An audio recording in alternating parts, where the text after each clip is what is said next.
This is the Lou Rockwell Show. What a pleasure it is to have as our guest this morning, Dr. Ron Paul.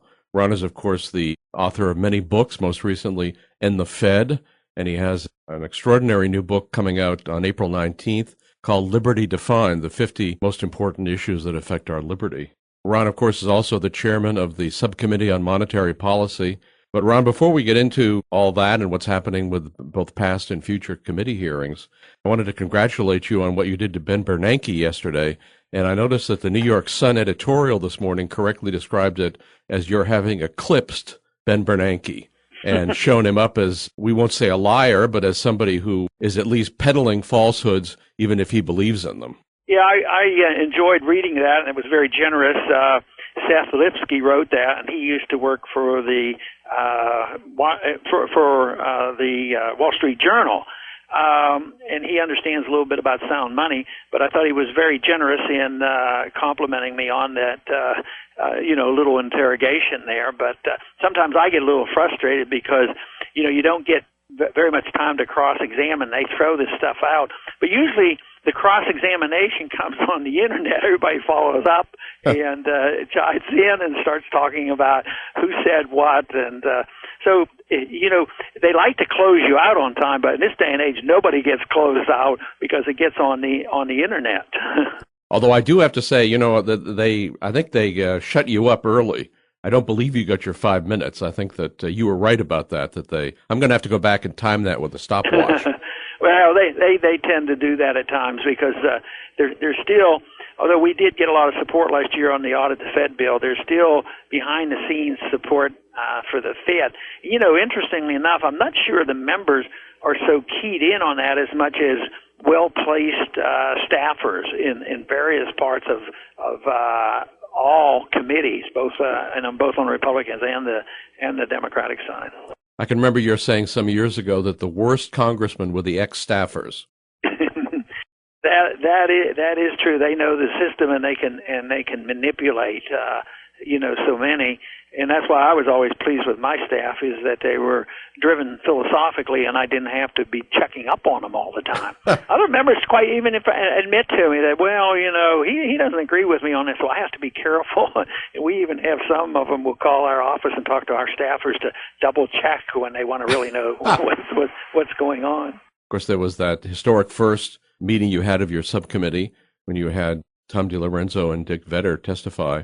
And before I talk more about that, Ron, maybe you can't comment on this, but I wonder if they have saddled you with some of the most belligerent, bank-paid, and how shall I say, non-knowledgeable members of Congress I've ever seen who claim to know something about money and banking, but don't. Yeah, and you know me well enough that I've always leaned on the side of being very, very generous with the opposition, and I was just hoping and assuming more than I accepted. You'd think I'd be more, less optimistic. But I always want a real honest discussion, from their viewpoint. So I was pretty surprised at how strong they were at attacking, the speakers and not dealing with the subject at all. So that to me was rather disappointing. But I also was surprised on the follow-up on that, on how much support they got from the banks. And I've always given the benefit of the doubt to anybody in the liberal camp, and, always driven by good intentions. And a lot of them are, they really believe that's the only way you can help the poor. But so many of them are pretending to help the poor at the same time. They become partners with big government and big banks, and they take care of themselves. But they win the votes, and they come across as champions of the poor. And, of course, that's why I've always argued the case that the marketplace is really the humanitarian approach. If you really care about people, prosperity, and good jobs and all, you have to believe in the marketplace. And yet these hateful comments and the lies that we're told are actually a tribute to what you're doing. Doesn't it show that the Federal Reserve and the people who support the Fed and the banking industry, which I guess is the entire banking industry, are very much afraid of any scrutiny being brought to bear on the Federal Reserve on monetary policy from the standpoint of the Austrian school?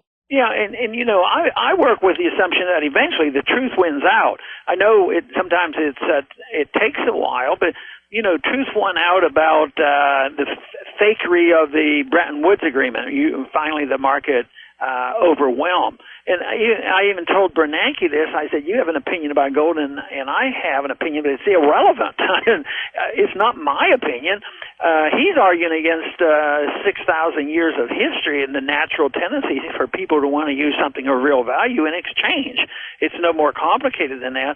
And I remember Greenspan once telling me when I challenged him on that, he says, well, I think what we have done is we have learned as central bankers to make paper money work just like gold. He knew gold worked right, and he said, but we have, in a way, I'm smart enough now to overcome that. And I think I concluded that little argument with saying, well, if that is the case, you've just repealed a lot of history. So, Reiner, you've got another set of hearings coming up. I know you're going to have Jim Grant of Grant's Interest Rate Observer and also Professor Joe Salerno on. What is that hearing going to concentrate on? Well, our first one's concentrated on the fact that the Federal Reserve is responsible for the business cycle and the downturns, and therefore unemployment should be laid at their doorstep. Not 100%, but to a large degree. If you didn't have the business cycle, it'd be certainly a head start. Then we have to just deal with over-taxation and over-regulation. But the business cycle is certainly a big cause. This time it's going to deal with prices going up and trying to get a definition of inflation and why prices go up and why some prices go up more than others, and why you could have inflation as we had in the 20s and we didn't have the CPI going up at all. And that's what we want to talk about, because I think we have turned the bend on their ability to keep the price inflation a secret. They kept pumping it up and downplaying it, but I think they've lost that PR fight. Nobody believes them anymore. With the oil prices going up and gasoline prices going up, the cost of government going up, and Medicare going, all these things, and then they say, "Oh, don't sweat it.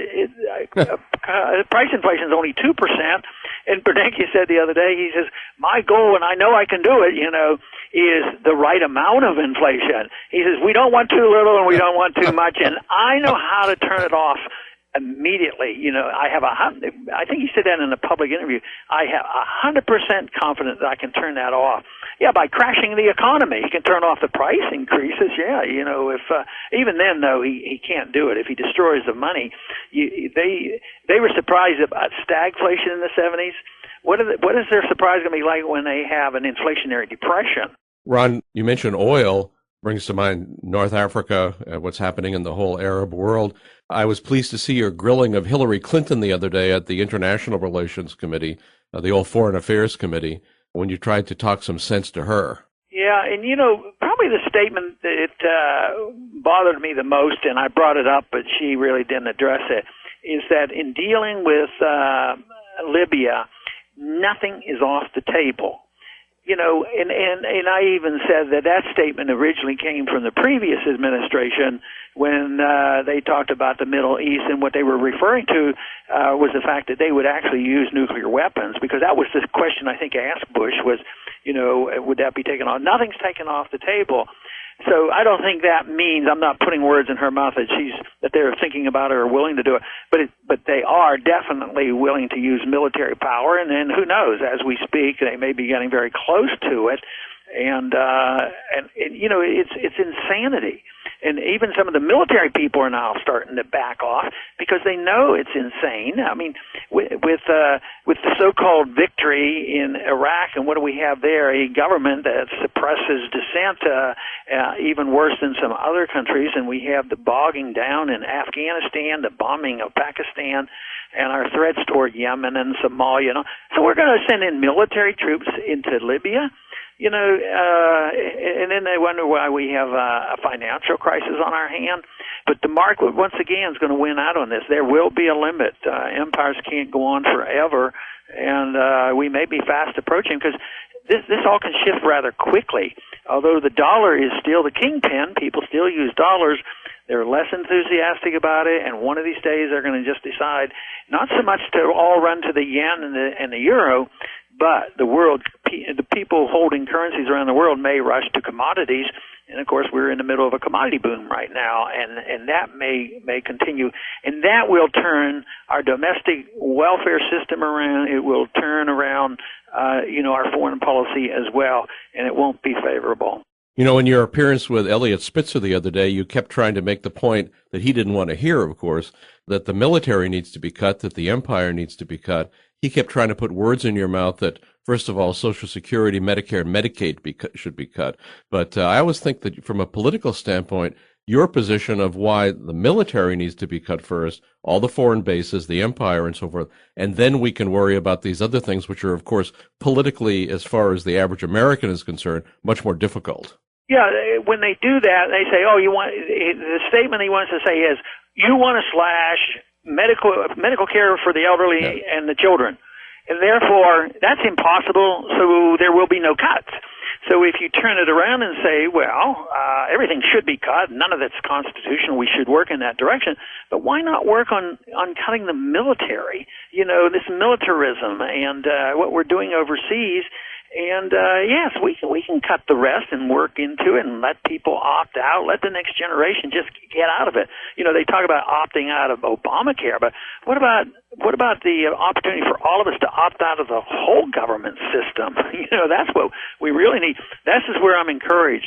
When I throw that out to the college kids, I think they're ready. Any of them that are well read and understand what's coming, they're willing to assume responsibility for themselves. But they need some help, like get me out of the tax system and get me out of this. And the young people no longer trust the government, and I think that's very healthy. Ron, speaking of young people, I have a lot of them ask me to ask you this question. Are you going to run for president? People have pointed out that your recent fundraiser for Liberty PAC indicated that was sort of a testing the waters for possibly testing the waters. In a way it is, and I've been as upfront as I can on this because there's no doubt I've thought about it, mainly because people make me think about it, because a lot of people ask me about it, and I do feel a bit of personal obligation to so many who have placed a fair amount of trust in me to continue this fight. So it is a possibility, as it always has been, but it's also a major, major decision on my part for personal reasons, political reasons, and it just is very tedious. And I'm going to make these trips, and I was very much upfront on that. It was not an announcement, but I was going to do more traveling. I asked if I could have help in traveling, in a private plane, which makes it much more effective. I can get more places, and it seems like that was well received. We raised a significant amount of dollars that will help. I will be going on Monday, and I can make 3 major cities in Iowa all in one day and still get to Washington. I mean, the efficiency of this is unbelievable. Not to talk about, staying out of the groping hands of the TSA. But then I go back to Iowa a little bit later on in March, as well as I'm going up to New Hampshire. So obviously that has some implications. And maybe when I finish all those trips, I will feel better about it and feel energized enough to take it on myself again to make that decision. Dr. Ron Paul, thanks for coming on this morning. I want to urge everybody to read all of Ron's books. You can take a look at LRC at the listing of Ron Paul's books. Take a look at his archives there. Take a look especially at the book that's keeping Ben Bernanke and company up at night, and that's End the Fed. Pre-order as well his forthcoming book, Liberty Defined. Ron, thanks a million. Thank you, Lou. Bye-bye. You've been listening to The Lou Rockwell Show. Produced by LouRockwell.com, the best-read libertarian website in the world. If you'd like to advertise on this podcast or on the website, email advertising@LouRockwell.com. And thanks for listening.